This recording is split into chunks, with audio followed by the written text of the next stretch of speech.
Good day everyone.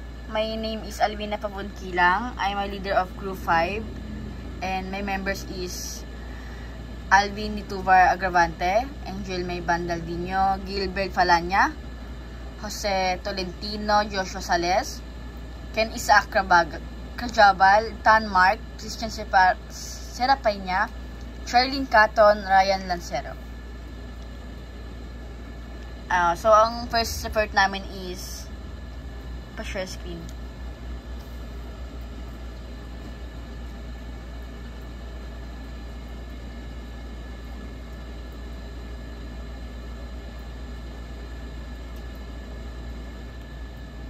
So the first effort is child safety in motorcycle, understanding the safety of children Republic Act number 11229.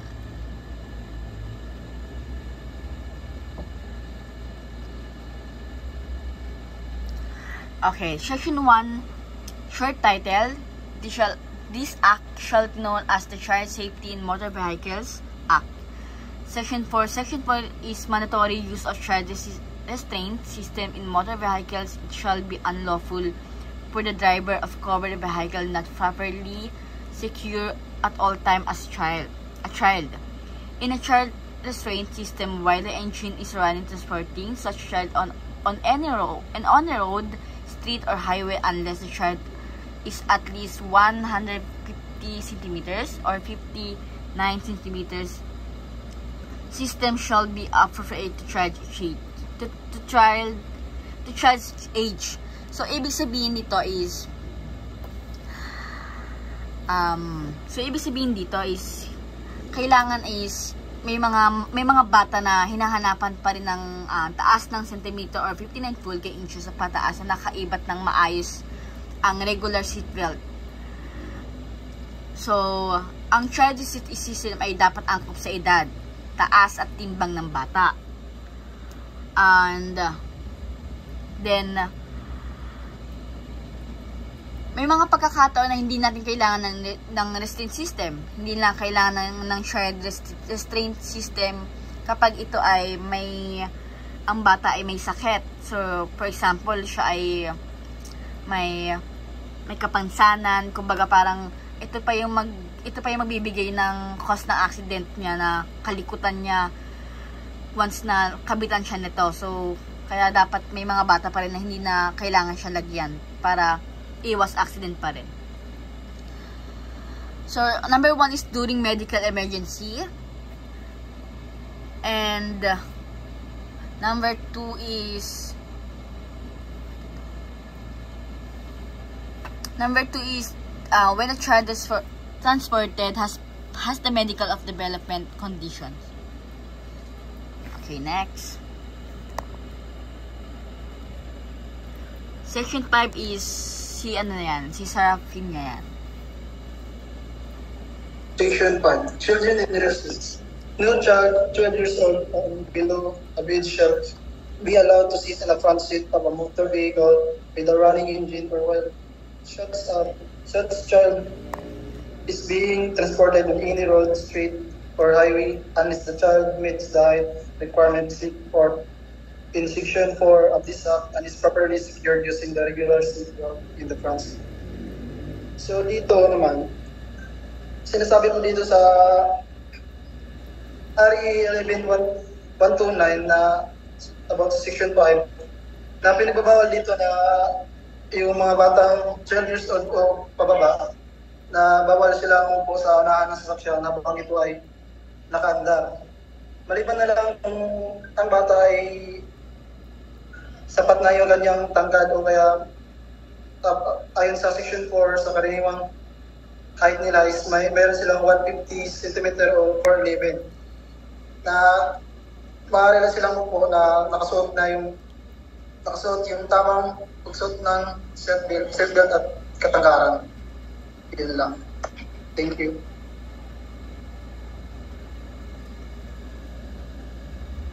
Okay, section 10, andito na yung mga violations na babayaran mo. Nakamit pala, sorry. Okay, Section 10, any driver in violation of Section 4 and 5 of this act shall be fined 1,000 pesos. For the first offense, 2,000 pesos. For the second offense, 5,000 pesos, and the suspension of the driver's license for a period of 1 year for the third and succeeding offenses.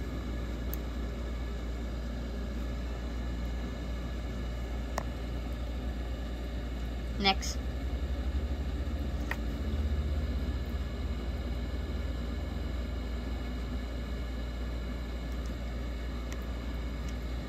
Okay, ito yung explanation ko sa Section 4 na during syntax, vehicle collisions, May 1, 2025, nangyari yan. There are 2 years old child is only survivor of collisions vehicle na nakasurvive siya dyan. So, kaya dapat ma-execute ang pamamaraan na masuot ang seatbelt na sa child at backseat na nakaupo para mas ligtas ang mga bata. Yun lang. Thank you. Next report.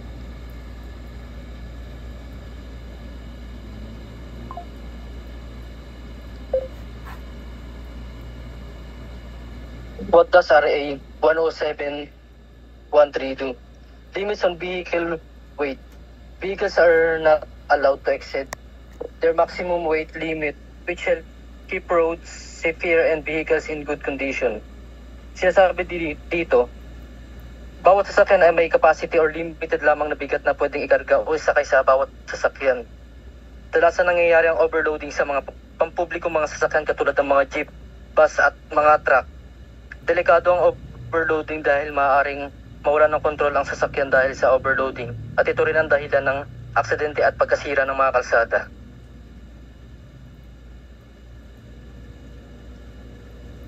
Penalties for overload.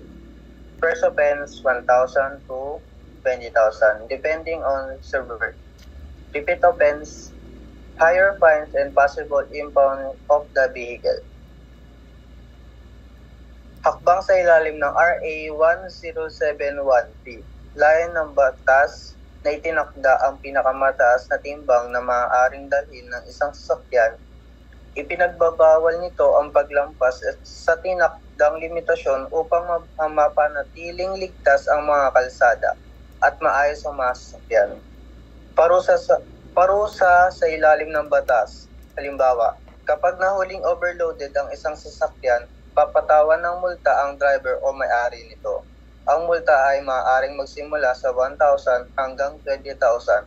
Depende sa lala ng paglabag kung paulit-ulit na mahuhuli ang sasakyan. Mas hihigpit ang parusa, maaaring tumaas ang multa o kumpiskahin ang sasakyan. Thank you. Next po.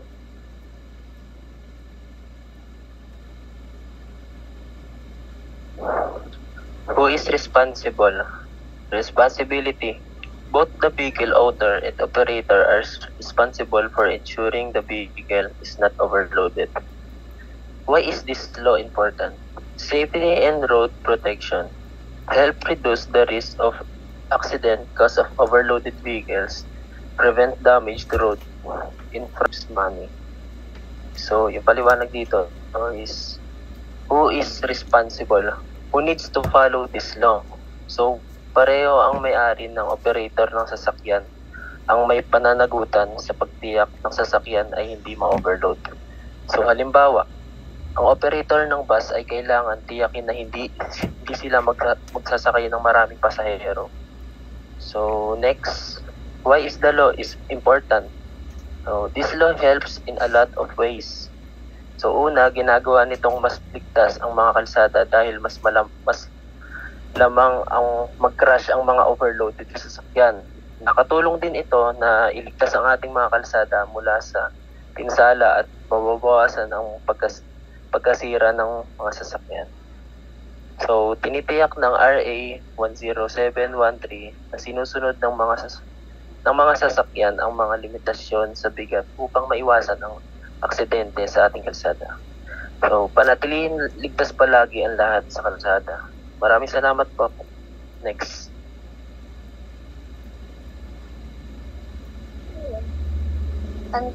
Anti-Carnapping Act of 1972, an act preventing and penalizing Carnapping Republic Act number 6539.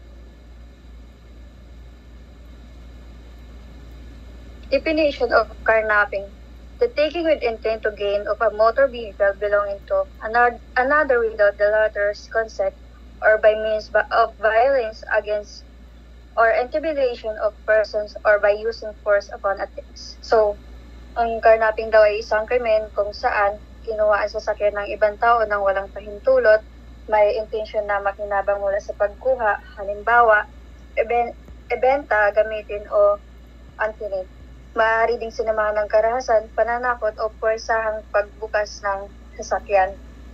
Halimbawa, kung ninakaw ang kotse gamit ang baril o pinilit buksan ang pinto gamit ang bakal, ito ay carnapping.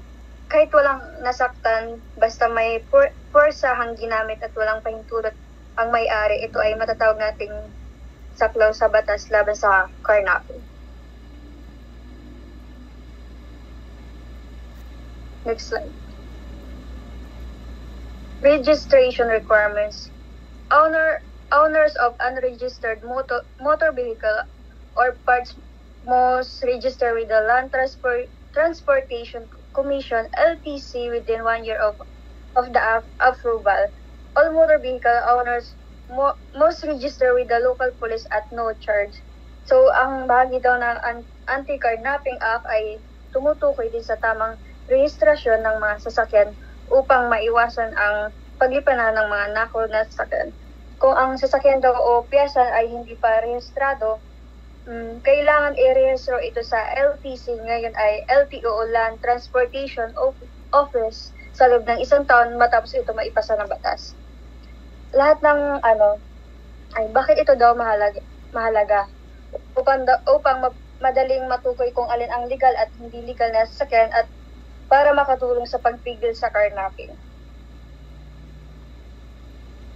Next slide. Duties of imported manufacturers. Importers, distributor, and sellers of motor vehicle must keep a permanent record of their stock and report monthly transaction to the LTC.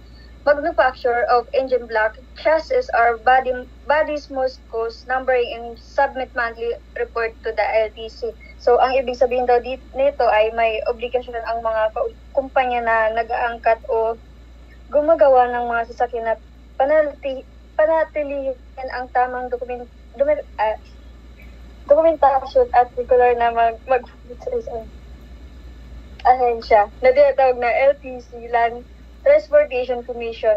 Ang layunin daw nito upang matiyak ang maayos na pagsubaybay at regulasyon sa industriya ng sasakyan. Yun po.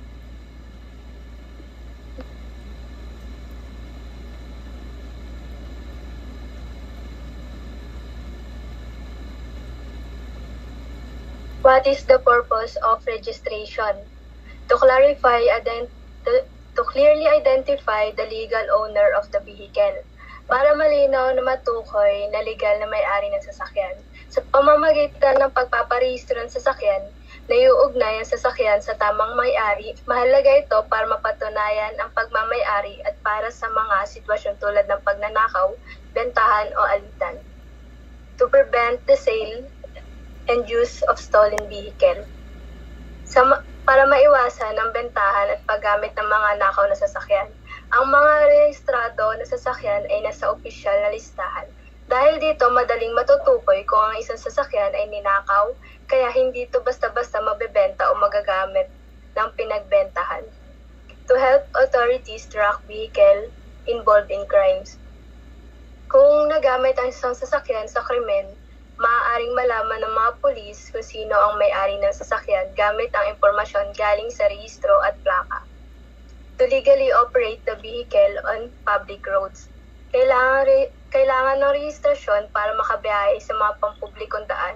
Kung ang sasakyan ay hindi nakaregister, bawal gamitin at maaaring pagmultahin o masita ng mga otoridad. Next po.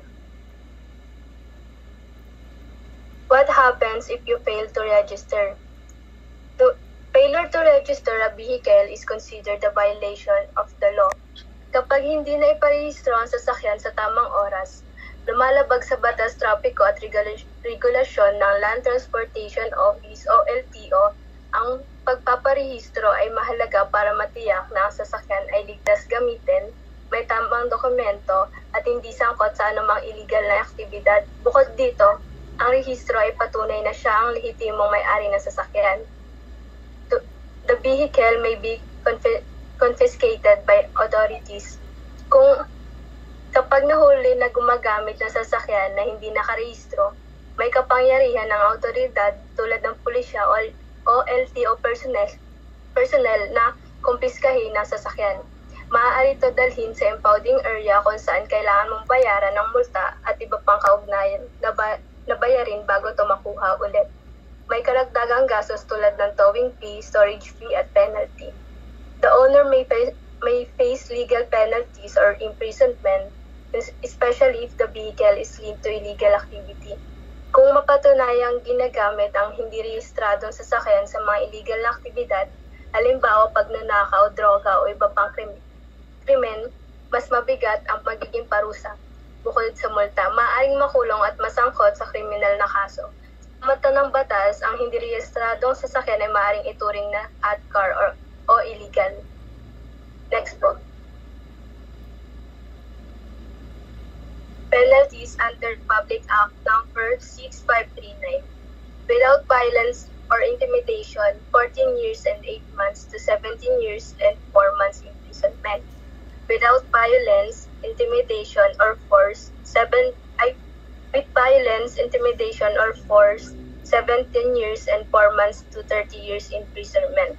If that results from carnapping, life imprisonment. Ilan, thank you.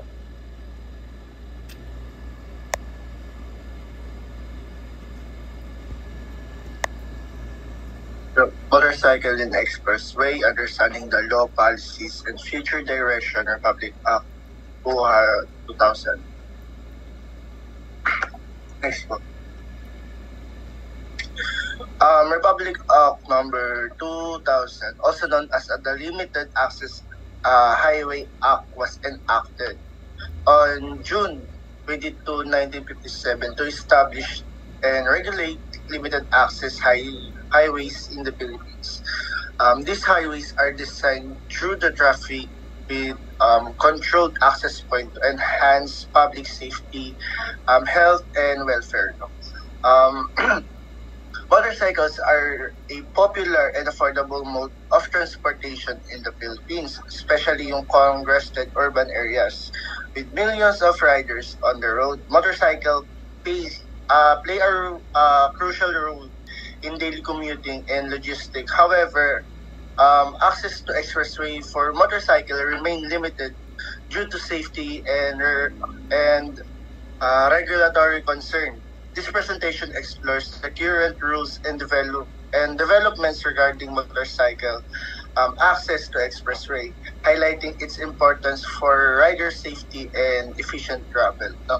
So, alam naman natin na sa mga piling expressway ay limited pa rin. Hindi nakakapasok ang mga lower CC pagkos ay may motorcycle na pwede sa expressway, pero ito ay nananatiling limited pa rin due sa katulad na lang sa mga 400cc na motor. No, mamaya i-explain natin yan. Next slide po. Ayan. Sino nga lang ba nakaka-access ng expressway? Ito, yung mga motorcycle with engine displacement 400cc and above are allowed to enter and use Philippine Expressway. So, napaka-delikado kung papasok ang mga lower CC dahil alam naman natin na ang expressway ay daanan ito ng mga mabibilis at mga sasakyan katulad ng mga truck, bus, and kotse, no? Ito, motorcycle below 4cc are not permitted to use expressway. Alam naman natin kasi mga below cc like mga 150cc ay maliliit lamang ito. So, ito yung mga expressway na pwede sa mga 400cc, yung Luzon Expressway NLEX, South Luzon Expressway SLEX, Tarlac Pangasinan La Union Expressway T-Plex, and Skyway System. Next po. Next reporter po. Speed capacity. Expressway have a minimum speed limited usually 60 km per hour. Small motorcycle may not maintain a same speed for high-speed road. Ito po yung yung mga motorcycle na may mga motorcycle po na kayang ma-maintain yung 60 km per hour but hindi po kaya nilang i-sustain yon for long period of time. Yung mga kaya lang po na mga motor na ma-maintain yung 60 km per hour in long period of time is yung mga 400cc na mataas o yung mga big bike na mga motor. Vehicle stability and control. 400cc and higher motorcycle are more stable at high speed, better equipped for sudden line change and wind resistant and long distance travel. Ito po yung mga 400cc na mga motor na na-design niyo po talaga siya for long distance travel, line changes, and wind resistance. Next po.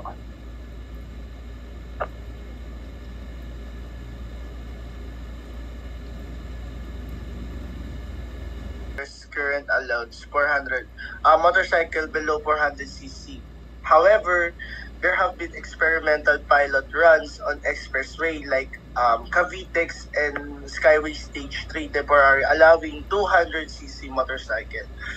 These are not permitted policies and were limited in scope. So, sa video, kung nung January 1 or 4, may nabalitang isang underbone motorcycle ang nakapasok sa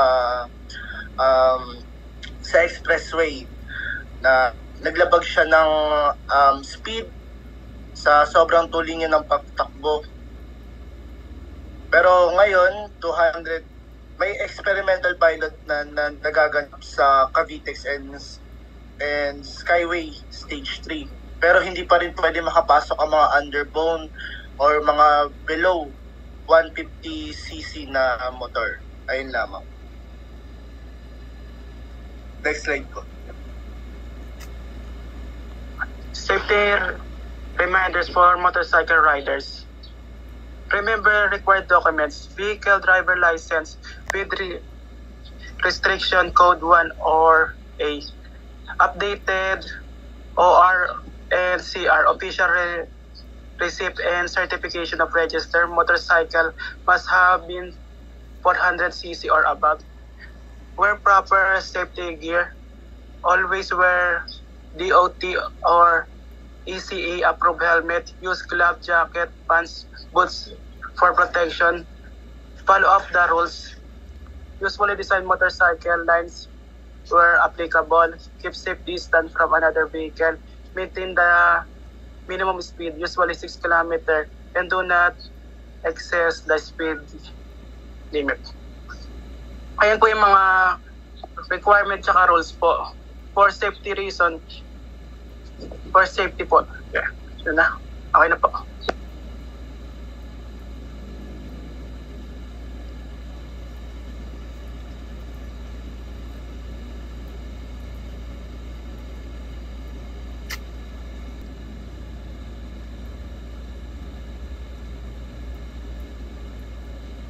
Okay. Presidential Decree number 1108, 1977, Maintenance of Local Roads.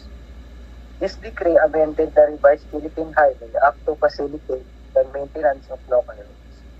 So, ang ibig sabihin po niya, ang kautusang ito ay nag-amendahan ng revised Philippine Highway Act upang mapadali ang panatili ng maintenance of local roads.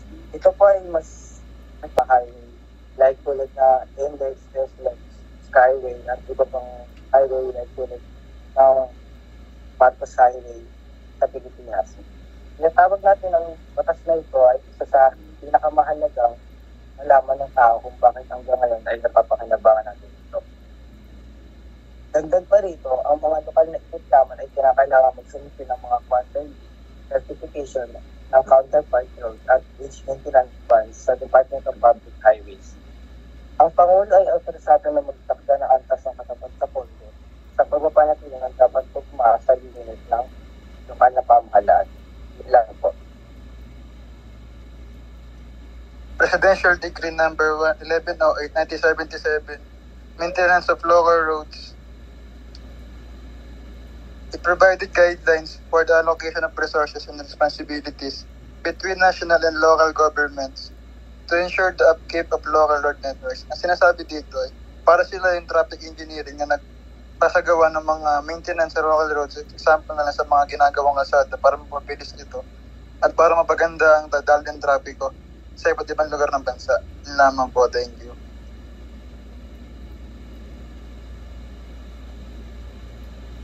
Thank you. Dok, okay na? Okay na. Wait lang. Okay na, thank you.